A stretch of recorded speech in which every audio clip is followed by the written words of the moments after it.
오늘 말씀 제목을 작은 자를 영접하라 라는 제목으로 함께 말씀을 나누겠습니다. 우리나라의 기독교는 매년 5월 첫째 주일을 어린이 주일로 지킵니다. 이 어린이 주일은 우리나라에서 5월 5일을 어린이날로 제정했기 때문에 5월 첫째 주일을 어린이 주일로 지키는 겁니다. 각 나라마다 어린이날이 다 다릅니다. 한번 제가 검색해서 보니까 1월 달에 어린이날이 있는 국가는 태국, 티니지 등과 같은 여러 나라들이고, 또 2월 달은 미얀마 외에도 여러 나라들이 있고, 3월 달에는 뉴질랜드, 방글라데시와 같은 나라들이 있고, 또 5월 5일은 우리나라와 일본이 어린이날입니다. 특별히 6월 1일은 국제 어린이날이거든요. 이것은 1925년도에 스위스 제네바에서 아동 복지를 위한 세계회의에서 제정된 날이 바로 국제 어린이날입니다. 여기에는 중국, 베트남, 라오스 등과 같은 49개국이 이 날을 지키는데, 특이하게 대부분이 공산국가들입니다. 또한 유엔과 유네스코에서 11월 20일을 세계 어린이날로 정해서 기념하기도 합니다.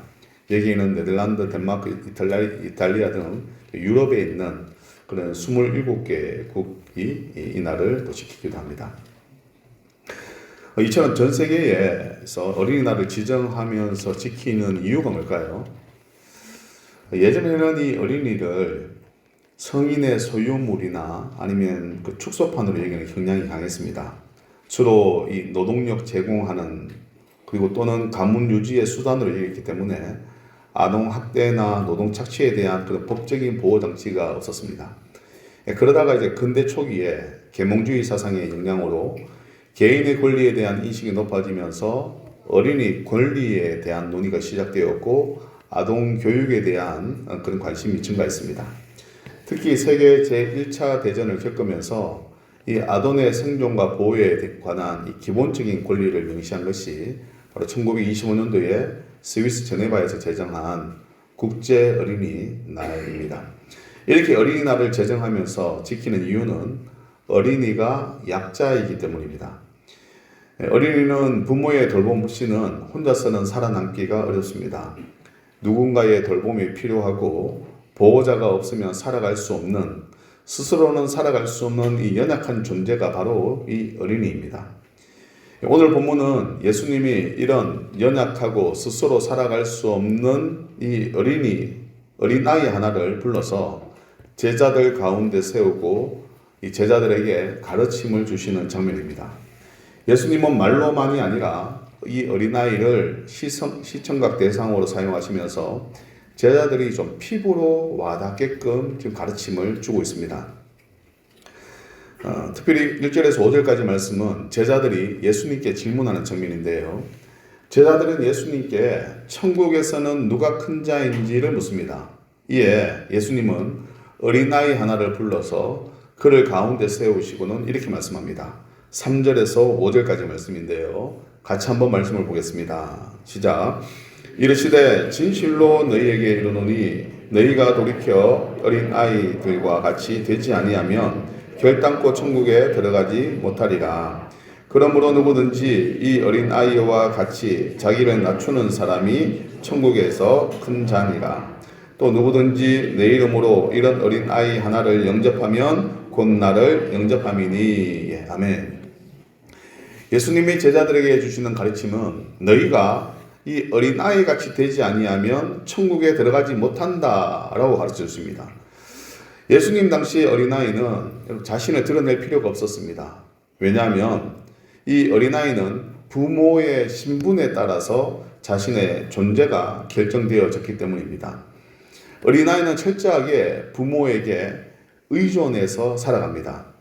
지위를 탐하거나 또 그것을 위해서 경쟁하지도 않습니다.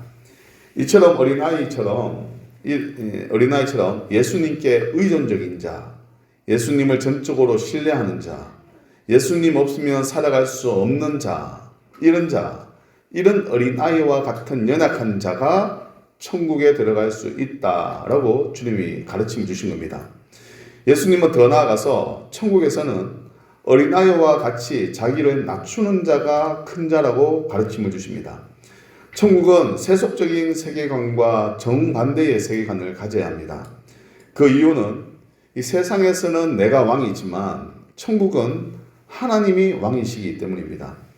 이에 세상은 강하고 힘이 있을수록 큰 자가 되지만 천국은 약할수록 연약하여서 내 힘으로는 살아갈 수 없다라고 고백하여 왕 대신 하나님께 더욱 의존하고 그 왕 대신 하나님께 더욱 맡기고 그 하나님 없이는 살아갈 수 없다라고 고백하는 그 자를 천국에서는 큰 자다라고 이렇게 부른다는 것이죠.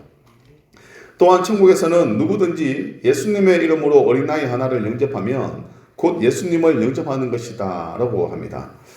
누구든지 높고 힘이 있는 사람을 섬기는 것, 이게 참 쉽습니다. 사람은 누구나 힘이 있고 권력 있는 사람에게 머리를 숙이고 줄을 서려고 합니다. 그래야만 콩고물이라 떨어지죠. 그래야만 내가 피해를 입지 않기 때문입니다. 그러나 나보다 작고 하찮은 사람을 섬기는 것은 쉽지가 않습니다.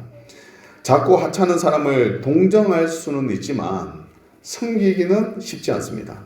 왜냐하면 이 섬긴다는 이 말은 종이 주인을 섬기듯이 상대보다 더 낮은 자리에서 상대를 섬기는 것이기 때문입니다. 그런데 예수님은 나보다 하찮고 별 볼 일 없는 이 작은 어린아이 하나를 나보다 더 나은 사람으로 여기고 섬기라고 하시는 겁니다. 예수님의 관심은 세상과 다르게 작고 하찮은 자, 약자에게 관심이 있으십니다. 이에 작은 자를 잘 섬기는 것이 예수님을 섬기는 것이다 라고 지금 예수님이 우리에게 가르침을 주고 있는 것입니다. 빌립보서 2장 3절 4절 말씀 우리 같이 한번 읽어보겠습니다. 시작. 아무 일에든지 다툼이나 허용으로 하지 말고 오직 겸손한 마음으로 각각 자기보다 남을 낮게 여기고 각각 자기 일을 돌아볼 뿐더러 또한 각각 다른 사람의 일을 돌아보아 나의 기쁨을 충만하게 하라. 아멘. 사도 바울은 오직 겸손한 마음으로 자기보다 남을 낮게 여기라고 말합니다. 나보다 나은 사람을 낮게 여기는 것은 쉽습니다. 그러나 나보다 하찮은 사람을 나보다 낮게 여기는 것은 우리의 죄된 본성이 수긍하지 못하기 때문에 참 어려운 일입니다. 사도 바울이 이 말을 한 이유가 뭘까요?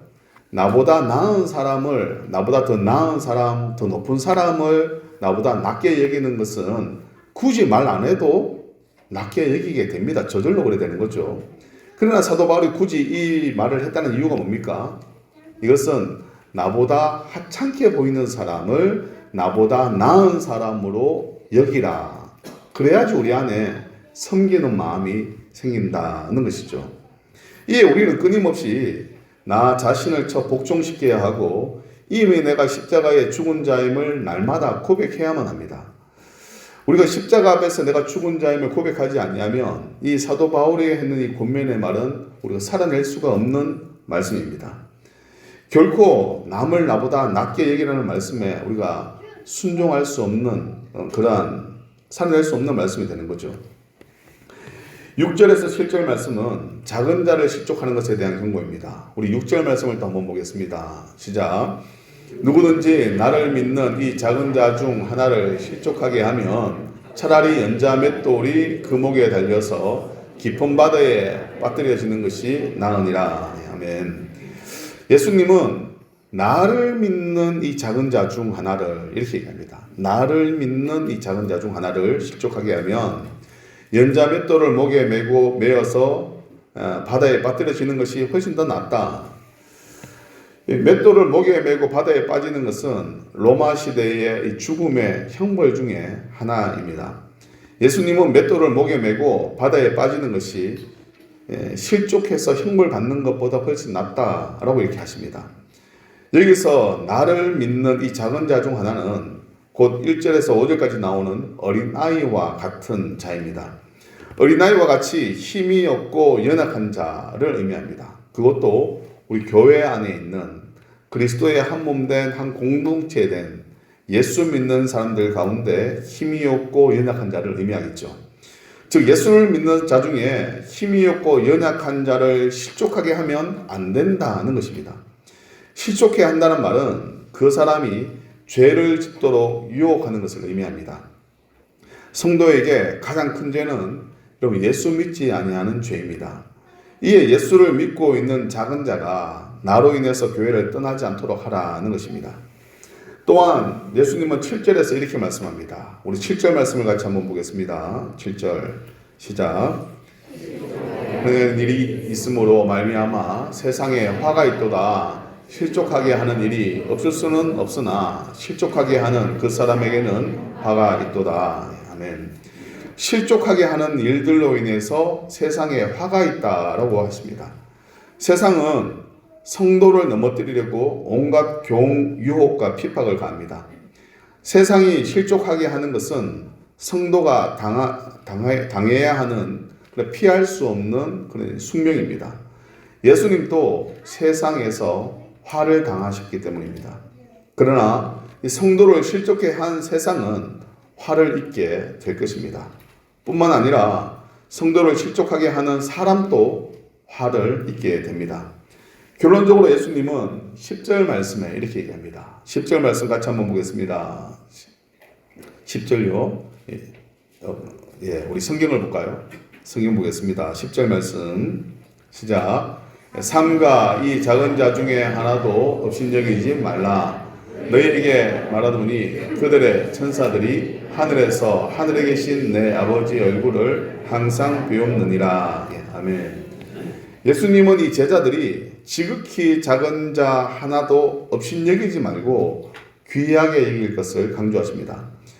유대인들은 자신에게 수호 천사가 있다라고 이렇게 믿었습니다.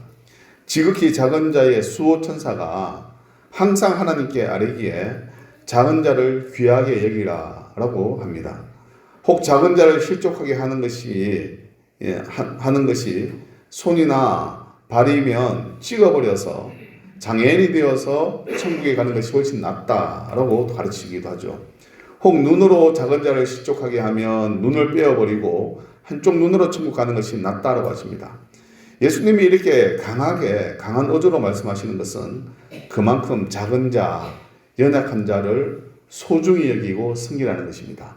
이렇게 강하게 말씀하지 아니하시면 우리의 본성이 나보다 연약한 자, 작은 자에게 작은 자를 소중히 여기지 않기 때문에 예수님이 굉장히 강한 어조로 지금 말씀을 하고 또 시청각 대상을 세워놓고 어린아이를 세워놓고 제자들에게 가르침을 주시는 것이죠. 말씀을 정리하겠습니다. 이 어린아이라고 하면 나이가 어린 어린이뿐만 아니라 사회적 약자도 포함이 되고 영적인 어린아이도 포함이 됩니다. 우리 교회 주변을 보면 나이가 어린 어린아이뿐만 아니라 사회적 약자인 장애우와 타국에서 온 이주민들과 노약자들 이런 자들을 우리가 연약한 자, 어린아이로 이렇게 우리가 볼 수가 있겠죠. 또한 영적으로는 새가족이나 신앙의 방황을 하다가 다시 신앙생활을 하는 자이거나 고린도 교회처럼 교회에는 다니지만 여전히 세속적인 방식으로 삶을 살아가는 자들이 영적인 어린아이일 것입니다. 예수님은 천국은 이런 어린아이 같이 자기를 낮추는 자가 천국에 갈 수 있다라고 하십니다.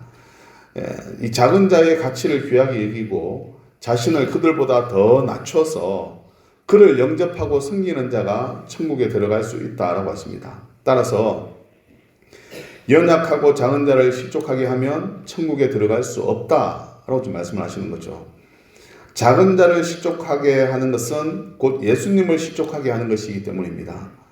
예수님은 우리가 실족해 한 그 영혼을 위해서도 십자가에 죽으셨기 때문입니다.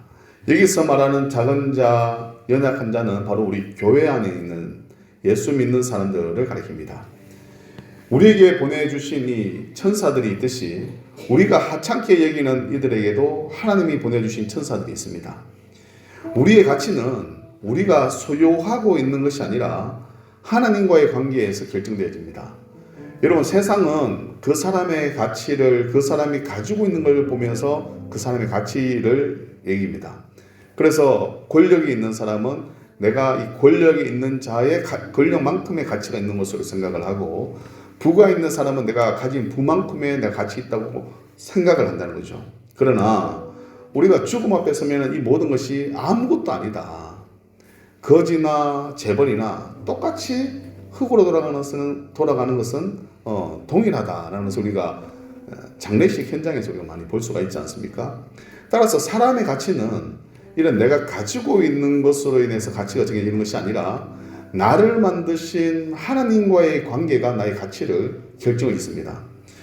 우리에게 하나님이 없다면 우리는 아무 쓸모없는 먼지와 같은 존재에 불과합니다. 우리의 몸의 성분을 분석하면 흙이라고 하잖아요. 우리가 죽고 나면 흙으로 돌아간다라고 하는데, 실제로 히브리어 원문에는 흙이 아니라 먼지입니다. 먼지. 눈에 보이지도 아니하는, 햇볕이 비쳐야만이 그나마 떠다니는 이 먼지와 같은 존재가 바로 우리였다는 거죠. 따라서 하나님은 이 떠다니는 먼지 같은 것을 포집해서 만드신 존재가 바로 우리입니다. 그러니까 흙은 손이라에 만져지기라도 하지만 원래 우리는 먼지와 같은 아무것도 아닌 존재였다는 사실을 우리는 기억해야 됩니다. 그렇게 아무 쓸모없는, 눈에 보이지도 아니하는 아무것도 아닌 먼지와 같은 불과한 그런 존재였는데, 우리가 하나님과의 관계, 하나님이 우리를 택하시고 만드시고 만나면서 우리의 인생의 의미도 생겼고 인생의 목적도 생겼고 우리 인생이 참된 그 가치가 생긴 겁니다. 만약 그렇지 않으면 우리는 단지 이 육체만을 위해 살다가 육체의 기한이 끝나면 한 줌의 먼지로 또 다시 돌아갈 뿐입니다. 그러나 예수님이 우리를 위해서 죽으시면서 하나님과 우리 사이에 막힌 이 죄의 담을 품으심으로 말미암아 하나님과의 친밀한 교제를 나누는 존재가 된 지금은 완전히 다른 존재가 됐습니다. 지금은 여러분 우리의 가치가 예수님 짜리가 됐습니다. 예수님 짜리. 여러분 이 핸드폰이 뭐 100만 원짜리 이렇게 얘기하잖아요. 이게 100만 원 주고 사면 100만 원이지 않습니까?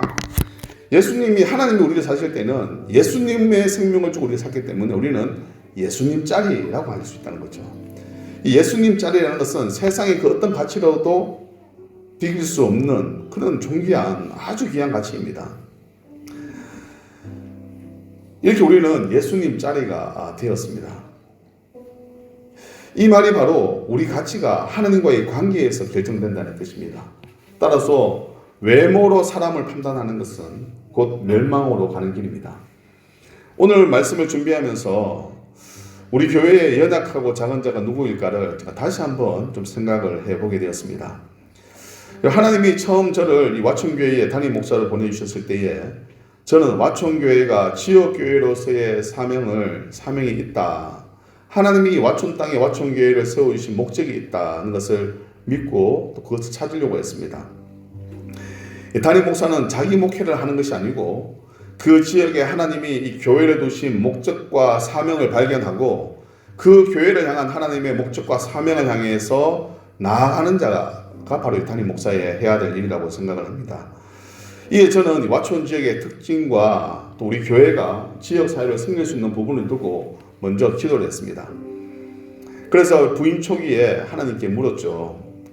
하나님께서 와촌 지역에 와촌교회를 두신 이유가 무엇인지, 와촌교회가 지역 사회를 어떻게 섬기기를 원하시는지, 하나님이 와촌교회를 통해서 와촌 지역에 어떤 선한 영향력을 나타내기를 원하시는지를 물었습니다. 그러면서 와촌 지역을 연구하고 주변을 살펴보았습니다. 근데 참 특이해요. 우리 와촌이. 우리 교회가 좀 특이합니다.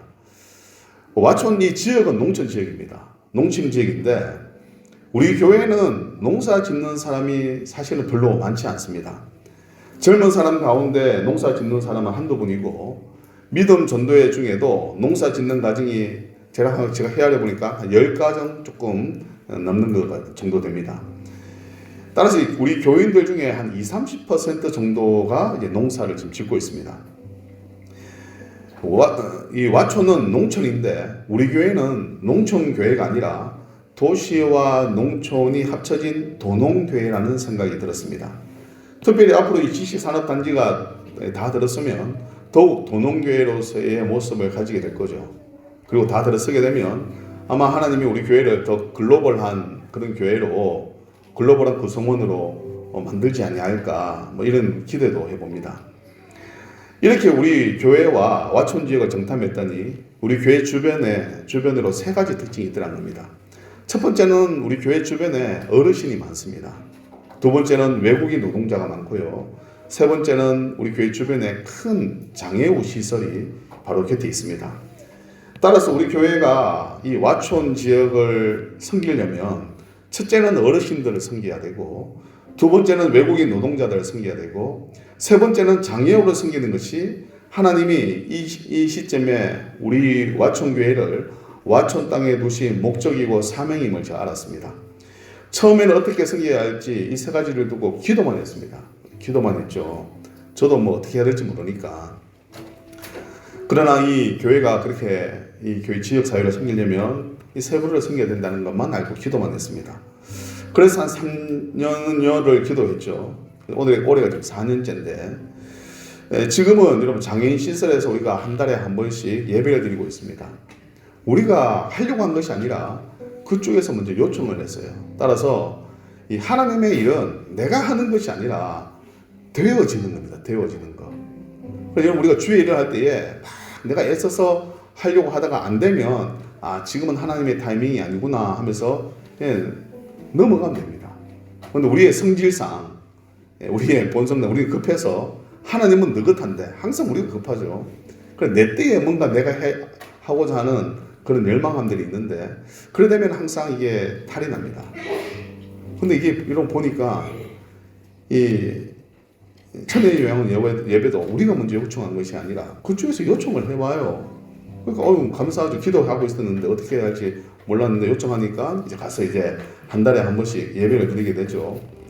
그는 자주 왔으면 좋겠다고 하는데 우리 교회 여력상 한 달에 한 번이면 족하다 이렇게 생각을 해서 할 수 있는 만큼 섬기는 겁니다. 그런데 지금 우리 또 교회에서도 장애우 성도와 우리 비장애인 우리 성도님들이 함께 예배 드리는 예배 공동체가 되었습니다. 또 그렇게 3년간 기도했는데 하나님은 전혀 예상치 못했던 이 외국인들을 우리 교회에 보내주기 시작하셨습니다. 처음에는 캄보디아 친구들을 보내주시다가 지금은 네팔 친구들과 이 카자흐 성도와 그리고 베트남 가족 오늘 이렇게 또 등록도 하시고, 이 점점 이제 교회가 글로벌해지고 있습니다. 이렇게 또 3년간 기도했는데 이제 하늘정원 대책위가 매달 한 달에 한 번씩 만나서 진행 상황을 나누고 기도하고 있고, 어떻게 이 어르신들을 섬길 것인지에 대해서 우리 당의 장로님들과 함께 또 기도하고 논의하고 있습니다. 그리고 이게 되어지고 있는 것 같아요. 하늘정원 우리 계속 막 이렇게 기도하면서 하나님이 자꾸 이렇게 여러 가지 정보도 주고 하시는데 올해 안에 하나님 좋은 곳을 열어주시지 않을까 이런 기대감을 가지고 있습니다. 하나님이요 되어지게 하십니다. 우리가 하는 게 아니라 하나님이 되어지게 하시더라고요. 사랑하는 성도 여러분, 우리 다른 날에도 우리가 모두가 잘하고 계시지만 오늘은 특별히 주님이 우리에게 이 말씀을 주셨기 때문에 한번 이 말씀에 순종해 보기를 축복합니다. 그래서 우리의 자녀 세대에게 가서 우리가 먼저 한번 반갑게 인사하다고 하고, 우리 외국인 노동자들, 외국인들의 친구들에게도 내가 먼저 가서 우리가 와촌교회 한가족 된 거 너무 환영한다고 먼저 가서 좀 인사도 해보고, 우리 장애우들에게도 먼저 가서 한번 인사도 해보고, 또 새가족과 믿음이 연약한 자들에게 다가가서 먼저 한번 인사해보기를 고민합니다. 이 말씀을 그냥 듣고 끝내는 것이 아니라 이 말씀을 들었으면 오늘 어떻게 한번 살아볼까 이렇게 한번 해보는 거죠. 그래서 나 한 사람이 이렇게 말씀에 순종하면서 살아내면 우리 와촌교회 전체가 작은 자를 영접하고 귀하게 여기는 주님의 마음을 드러내는 교회가 될 줄 믿습니다. 그래서 오늘 우리에게 주신 이 하나님의 말씀에 순종하면서 살아낼 수 있는 이 어린이 주일을 맞이하기를 예수님의 이름으로 축복합니다.